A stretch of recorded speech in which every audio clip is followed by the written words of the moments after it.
This is scene second, act third. Now this is the scene where Faulkland is waiting for Julia, his friend, and their conversation is there in this scene. So Faulkland is alone here in the dressing room of his friend Julia, and he is waiting for Julia. In between, he thinks about himself. Faulkland, they told me Julia would return directly. I wonder she is not yet come. How mean does this captious, unsatisfied temper of mine appear to my cooler judgment? He is restless, that why she is not coming.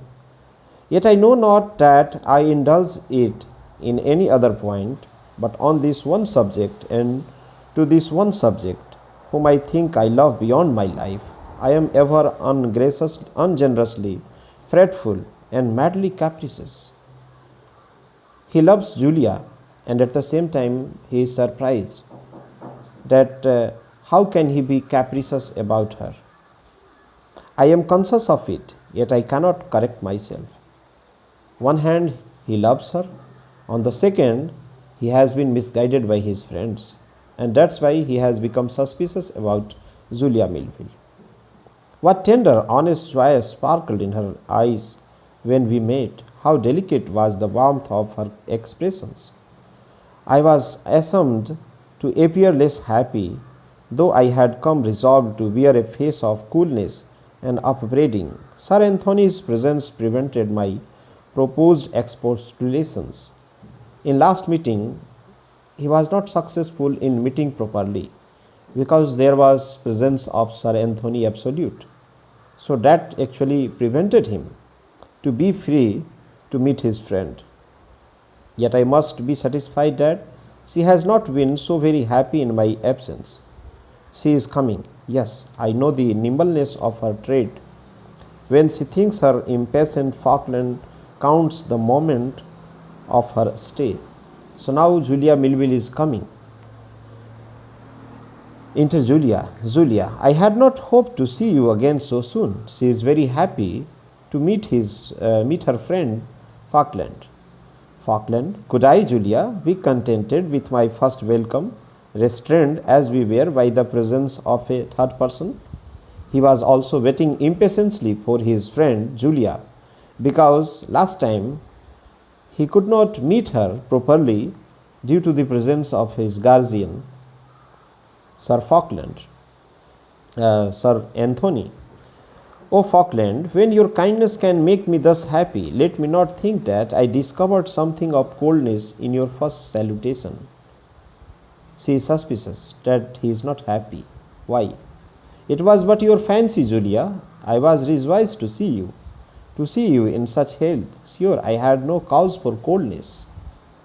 He denies, saying that he is happy. So this is not coldness. He has received her in quite warmth.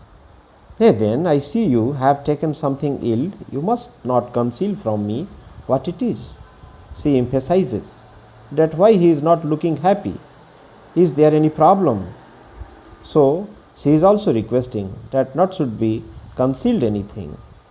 Well then, shall I own to you that my joy at hearing of your health and arrival here by your neighbor Acres was somewhat damped by his dwelling much on high spirits you had enjoyed in Devonshire, on your mirth, your singing, dancing, and I know not what.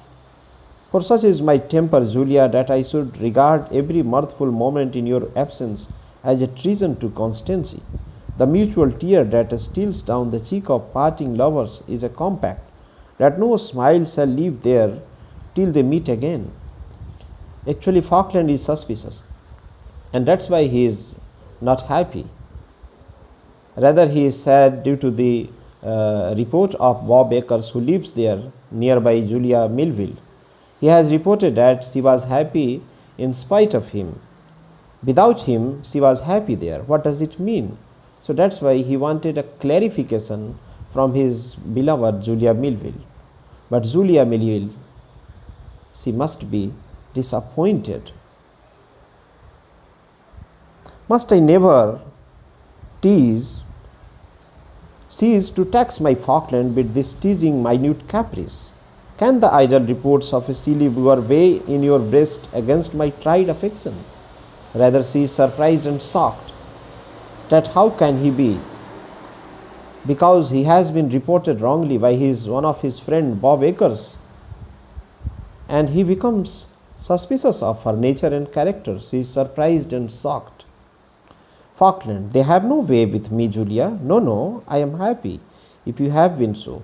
Yet only say that you did not sing with mirth, say that you thought of Faulkland in the dance. He is clarifying that he has no bad intention about this clarification, but still he wanted that whether she was not singing and dancing there in Devonshire and she was not happy in absence of him. I never can be happy in your absence. If I wear a countenance of content, it is to show that my mind holds no doubt of my Faulkland's truth. If I seemed sad, were to make malice trump and say that I had fixed my heart on one who left me to lament his robbing and my own credulity. Believe me, Faulkland, I mean not to upbraid you when I say that I have often dressed sorrow in smiles, lest my friends should guess whose unkindness had caused my tears. She is surprised and she is reacted here. She clarifies that she can never be happy in his presence, in his absence, and she always missed him, but only she looked happy so that people should not take it in other way. So that is her clarification, that she always loved him, missed him every time, anytime, wherever she is. Faulkland, you were ever all goodness to me. Oh, I am a brute when I but admit a doubt of your true constancy.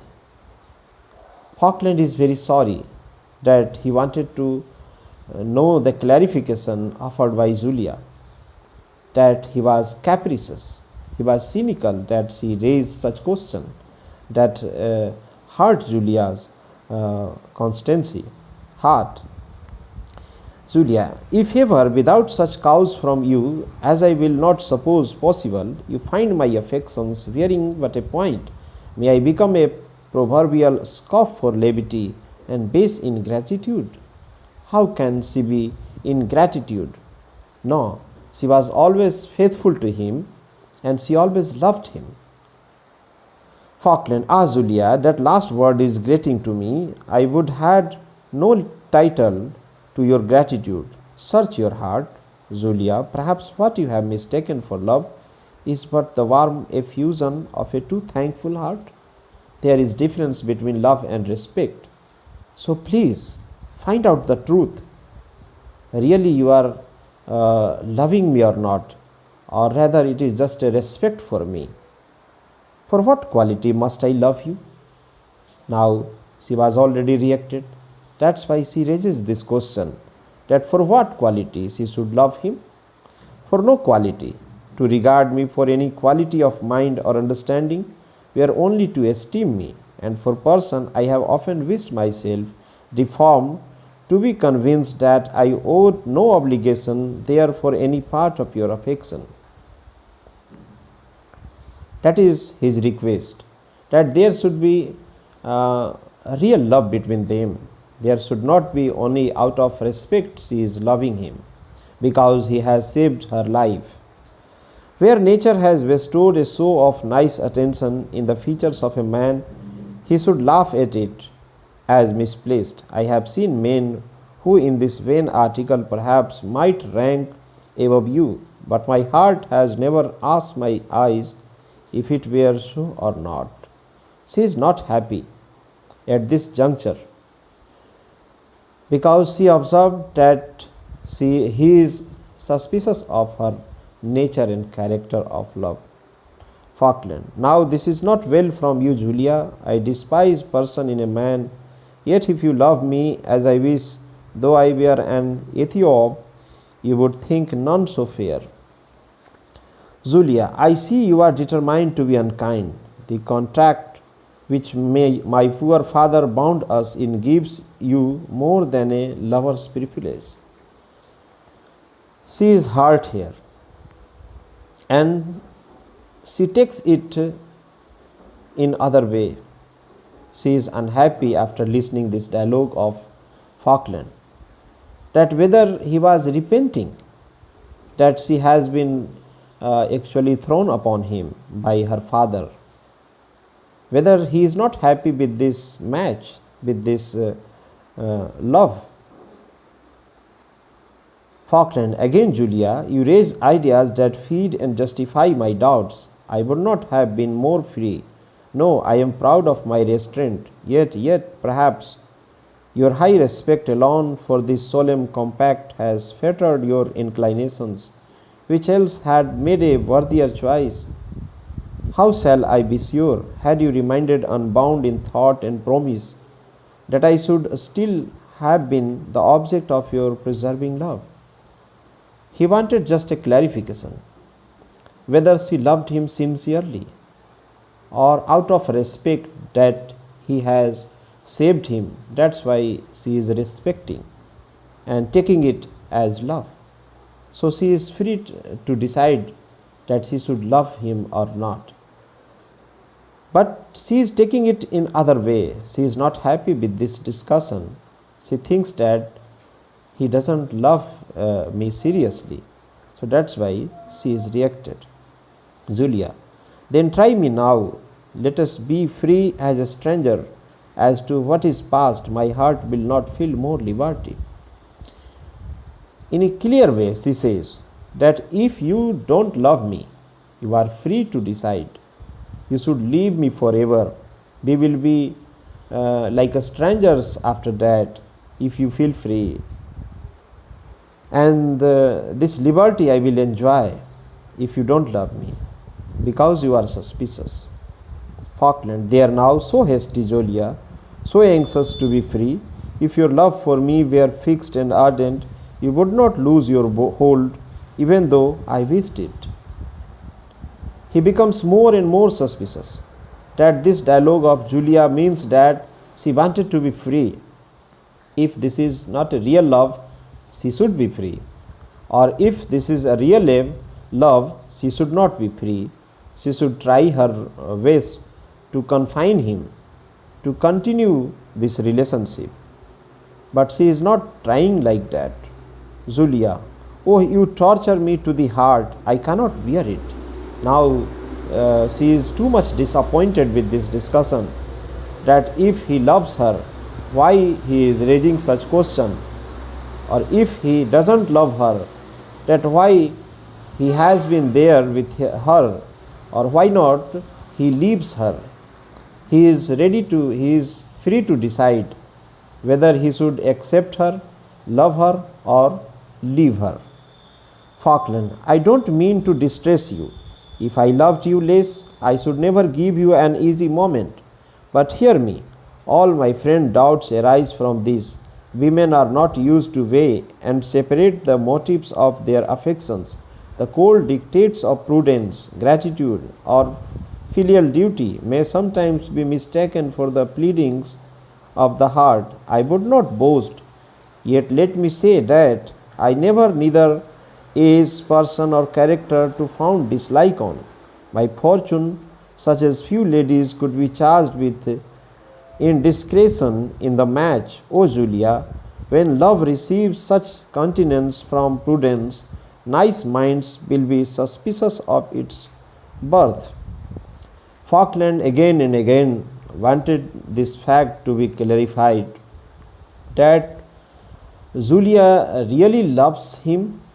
If it is fact, he should continue, or if there is something different emotions, whether she respects only, whether she is thankful because she has been saved by Faulkland, or there is something else that she owes respect towards him. That is the thing that should be clarified. Faulkland wanted it to be clarified, but she is not clarifying, rather she is becoming disappointed because she is hurt that such a rude question has been asked, why there is such questions of her credulity or about her love. Julia, I know not whither your insinuations would tend, but as they seem pressing to insult me, I will spare you the regret of having done so. I have given you no cause for this.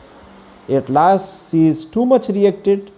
She is not happy with this rude discussion of Faulkland, these rubbish questions about her credulity, about all this. So that's why she leaves in tears.